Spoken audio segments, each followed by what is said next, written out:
do it. I don't want to be here. You don't have an option. You have to stand up, speak up, act up. When I was a little girl growing up in middle-class New Jersey, my entire artistic life was curated by people who lived in the straitjacket of a very conformist suburban life. In the late 50s and early 60s, all the houses in my neighborhood were the same size in the developments. They even were the same shape and color and style. And in the schools, your job was to put pennies in your loafers and look the same as everybody else and act the same as everybody else. Standing out, being different, was like drawing a target on your forehead. And you had to have a special kind of courage to do it. And some of my teachers were obliged to live their whole lives hidden, covertly. But my 6th and 7th grade music teacher, Paul Grossman, was one of the bravest people I knew. Because later, when I was in graduate school, I read that he had transitioned and become one of the first transgender women in the country.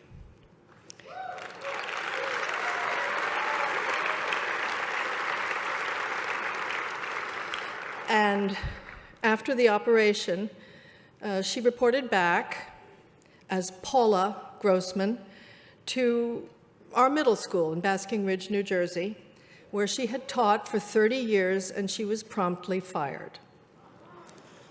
But she pursued her case for wrongful dismissal and back pay through the courts for 7 years, all the way to the Supreme Court. Unfortunately, her case was not accepted, and she lost. But she won her pension under a disability allowance settlement, although she was disabled only by the small minds of the school board.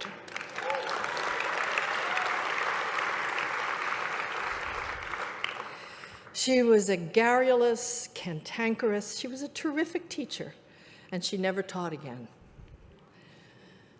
But her case did set the stage for many of the discrimination cases that followed. She and her wife raised their 3 girls. She worked as a town planner, and she had an act playing piano and singing in cocktail lounges around New Jersey.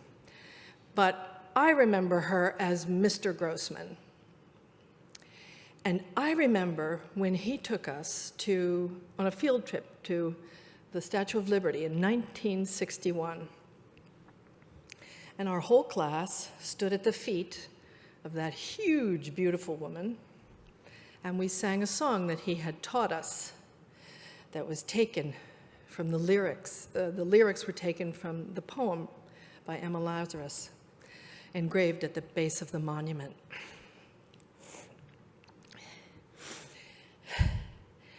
Give me your tired, your poor, your huddled masses yearning to breathe free, the wretched refuse of your teeming shore. Send these, the homeless, tempest-tossed to me. I lift my lamp beside the golden door. I can't remember what I did Tuesday, but I remember.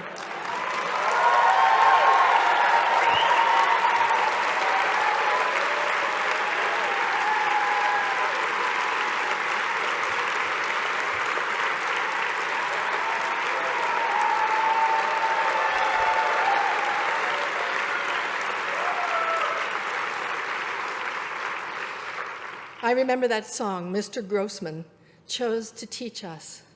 It stirred my 11-year-old heart then, and it animates my conscience today. That's what great teachers do. She died in 2003. God rest her soul. Okay, here's my theory. I'm going to go very fast, so you have to stay with me, okay? Human life has been organized in a certain way. The hierarchy's set, who's in charge, who makes the laws, who enforces the laws, pretty much the same way for 40,000 years. Yeah, I know. There were some small number of matrilineal cultures and some outliers who were more tolerant of difference, it's very true. But pretty much, and the so-called democracies, the great democracy of Greece, where women and slaves were excluded, pretty much through our history, might made right, and the biggest and the richest and the baddest were the best. And the man pretty much always was a man. But suddenly, at one point in the 20th century, for reasons that I can't possibly enumerate in the 2 minutes that I have left, something did change. The clouds parted, and women began to be regarded, if not as equal, but as deserving of equal rights. It's true. It was a first. Men and women of color demanded their equal rights.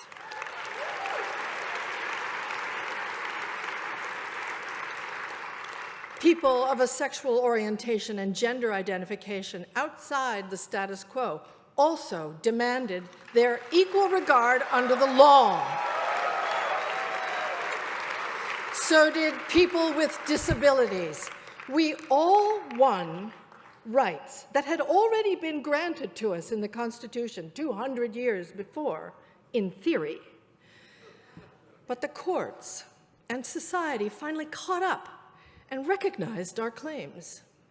And amazingly, and in the terms of the whole of human history, blazingly fast, culture seemed to have shifted. All the old hierarchies and entitlements seem to be on shaky ground. Which brings us to now. So here we are in 2017, and our browser seems to have gone down. And we are in danger of losing all our information. And we seem to be reverting to the factory settings. But we're not. We're not going to go back to the bad old days of ignorance and oppression and hiding who we are.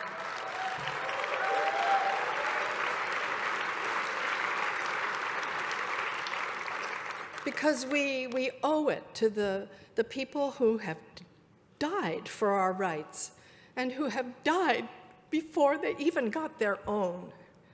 And we owe it to the pioneers of the LGBTQ movement, like Paula Grossman, and to the people on the front lines of all civil rights movements, not to let them down. I am the most overrated and most over-decorated, and currently I am the most over-berated actress who likes football of my generation. But that's why you invited me here, right?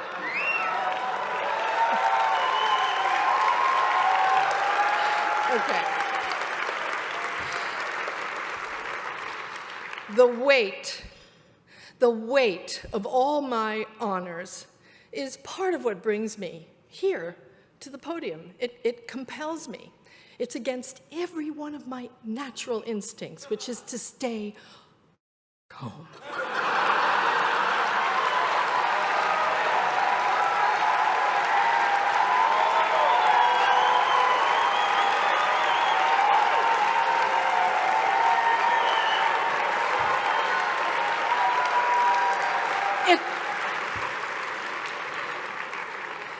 It compels me to stand up in front of people and say words that haven't been written for me, but that come from my life, from my convictions and that I have to stand by.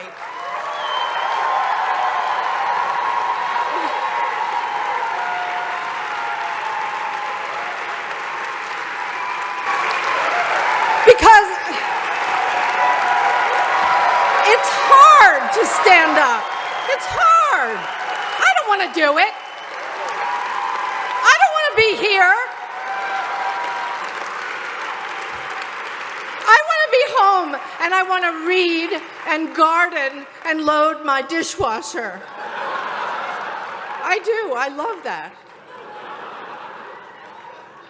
It's embarrassing and it's terrifying to put the target on your forehead, and it sets you up for all sorts of attacks and armies of brown shirts and bots and worse. And the only way you can do it is to feel you have to. You have to. You don't have an option. You have to. Stand up, speak up, act up.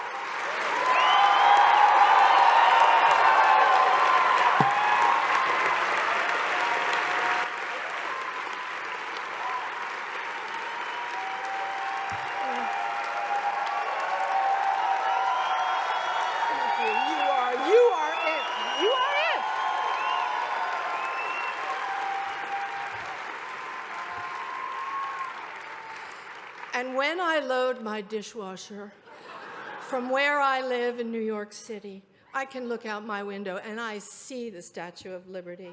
And she reminds me of Mr. Grossman and the first trip there, and all my great-grandparents who came through and passed by that poem. Many of them fled religious intolerance in the old world, and we Americans have the right to reject the imposition of unwanted religious practice in our lives. We have the right to live our lives with God or without her, as we choose.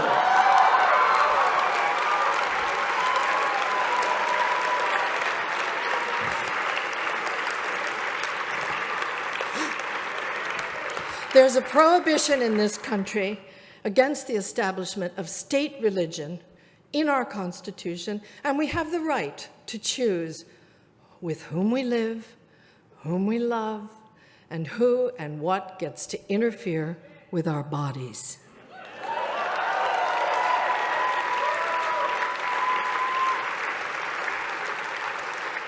As Americans, men, women, people, gay, straight, LGBTQ, all of us have the human right to life and liberty and the pursuit of happiness. And if you think people were mad when they thought the government was coming after their guns, wait till you see when they try to take away our happiness.